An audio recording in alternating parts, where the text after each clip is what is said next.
The late afternoon sun bathed the park in golden light, casting long shadows across the swings and slides where children's laughter echoed like music, but at the far edge of the playground, away from the bustling energy, 8-year-old Lily sat alone in her wheelchair, her small hands gripping the armrests as her wide blue eyes followed the carefree movements of children running, jumping, and tumbling in the grass. Their joy a painful reminder of what she could not do. She wanted desperately to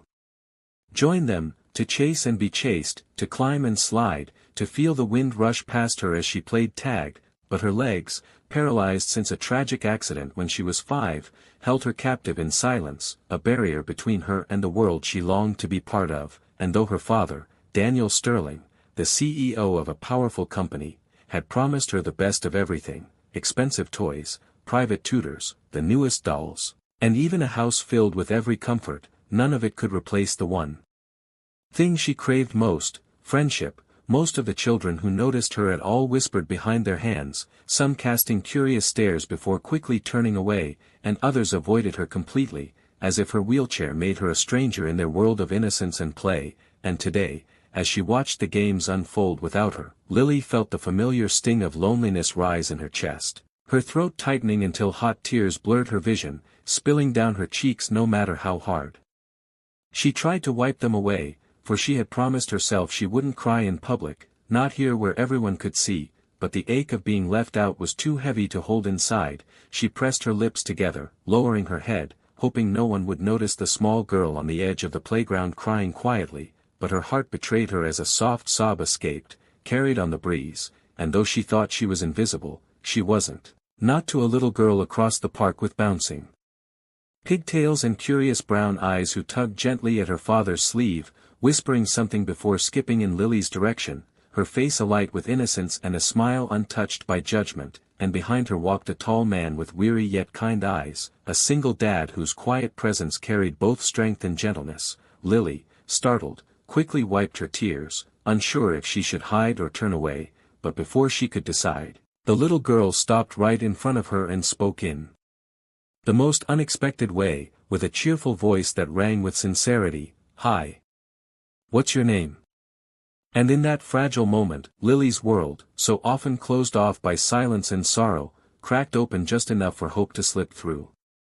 Lily blinked in surprise, her tears still wet on her cheeks, as the little girl stood before her with that bright, unafraid smile, the kind of smile that didn't see a wheelchair or loneliness but simply another child. And when she said again, "Hi.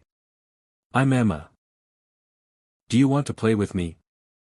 Lily's heart stumbled because no one had asked her that question in what felt like forever, and for a moment she didn't know how to respond, her fingers nervously twisting in her lap as she whispered, almost apologetically, "But, I can't run or climb like everyone else," her voice trembling with shame as her gaze dropped to the motionless legs resting in the chair, but Emma only tilted her head as if the statement made no sense, shrugging with easy confidence as she said, "That's okay.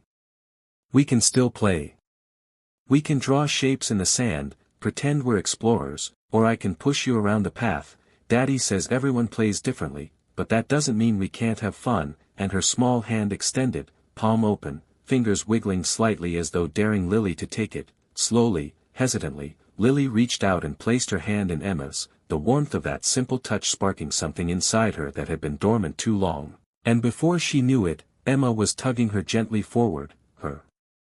wheelchair rolling along the paved path while the sound of laughter bubbled up between them as though it had been waiting all along, and Daniel, Emma's father, watched from a short distance, his chest tightening with pride at his daughter's instinctive kindness, his tired eyes softening as he saw how Lily's expression shifted from guarded sadness to tentative joy, the kind that grows fragile but strong with encouragement. Emma guided Lily to a patch of soft dirt beneath a tree, crouching down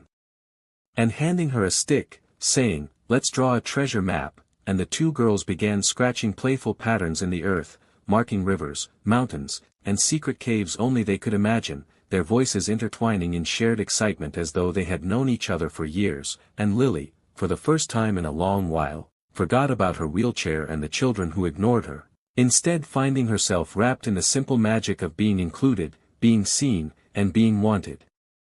And as the sun glowed brighter above them, Daniel crouched nearby, pretending to study the map, while secretly memorizing the joy on Lily's face, knowing in that moment that something extraordinary had just begun, a friendship not born out of pity or obligation, but out of genuine acceptance and the pure, unfiltered love only children can offer. And while Lily's heart still carried the scars of loneliness, the hand Emma had reached out to her had already begun stitching them together with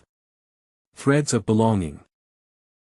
As the afternoon drifted on, the sound of laughter rose and fell like music between Lily and Emma, their heads bent close together as they continued their treasure map in the dirt, adding dragons, castles, and hidden passageways only they could see, while Daniel sat on a nearby bench, his eyes never leaving them, a quiet smile playing at his lips though a shadow of thought lingered in his heart, because he knew how fragile moments like these could be, how easily the world's judgments could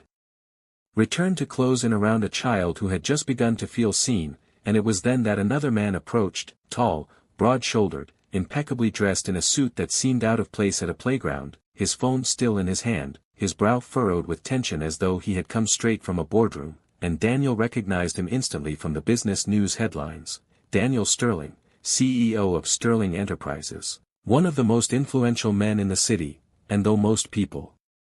would have risen, intimidated by his presence, Daniel simply remained seated, his single dad weariness making him less concerned with titles and more focused on the way Sterling froze at the sight of his daughter, his hard expression softening into something raw and vulnerable as he watched Lily's eyes shine with a joy he had not seen in years. He tucked the phone into his pocket slowly, almost as if embarrassed to be caught staring, before approaching with hesitant steps, and Daniel, sensing his uncertainty, rose and extended his hand with the quiet respect of one father to another, saying simply, "She and my daughter have hit it off," to which Sterling's voice wavered as he replied, "Didn't think she'd ever laugh like that again," his eyes glistening with the confession, his carefully built armor of success cracking as he admitted in a low tone, "I've given her everything money can buy, doctors, therapists, tutors, but I couldn't give her this, a friend," and Daniel, moved by the honesty beneath the polished exterior, placed a reassuring hand on his shoulder, replying, "Sometimes the simplest things are the ones we forget matter most. Emma lost her mother when she was very little, and I worried she'd grow up lonely too, but children, they find each other when we least expect it," and the two men stood together watching as their daughters leaned in close, giggling over some secret only they understood, and Sterling exhaled a long breath, as though for the first time in years he was letting go of a burden too heavy to carry alone, while Daniel realized that perhaps this meeting was no accident at all but the beginning of something that might change them all, for what started as two children finding joy in each other's company was already opening doors between two fathers from completely different worlds, teaching them both that love, compassion, and the courage to reach out mattered far more than wealth, status, or success ever could. From that day forward, the park became more than just a place for children to play. It became the meeting ground for two little girls who had found in each other the kind of friendship that heals invisible wounds, and every weekend Lily and Emma could be seen together, drawing in the dirt, sharing snacks, or inventing games that required no running or climbing but just imagination and laughter, while their fathers sat nearby, their conversations growing deeper with each passing visit. For Sterling, who once lived only for work and whose schedule had been carved into stone with endless meetings and deadlines, began to cancel late-night calls and shift boardroom priorities so he could be at the park on time, realizing with startling clarity that no business deal could ever compare to the smile on his daughter's face when she saw Emma waiting for her, and Daniel, who often worried about whether he was enough for his little girl, found a quiet reassurance in watching her bloom into the kind of child who not only survived hardship but used her light to reach others in need. And one evening, as the sun painted the sky with streaks of pink and gold, the four of them gathered at Lily's home, a mansion filled with expensive furniture and polished marble that suddenly felt warm and alive with the sound of giggling children, and while the girls spread their crayons across the floor to color side by side, Emma leaned close to Lily and whispered, "See? You're not alone anymore, you've got me," and Lily, blinking back tears, smiled wider than she had in years, while in the next room, Daniel poured coffee for Sterling, the two men sitting at a kitchen table that, despite the wealth around them, felt surprisingly ordinary, their conversation drifting easily from business to parenting to the quiet fears that kept them awake at night, and in that ordinary setting, two fathers who had come from opposite worlds realized they had both been walking a path of loneliness alongside their daughters, and that perhaps fate had drawn them together not just for the sake of the children but for their own hearts as well, and as laughter rang out from the living room, Sterling glanced toward the sound with a look of wonder, whispering almost to himself, "She's finally happy," to which Daniel replied softly, "She always had that happiness inside her, she just needed someone to help her let it out." And in that moment, the future felt different, brighter. No longer measured in quarterly profits or solitary struggles but in shared moments, in new beginnings, and in the undeniable truth that sometimes the smallest hand reaching out could change everything, not just for a lonely girl in a wheelchair, but for everyone whose lives she touched.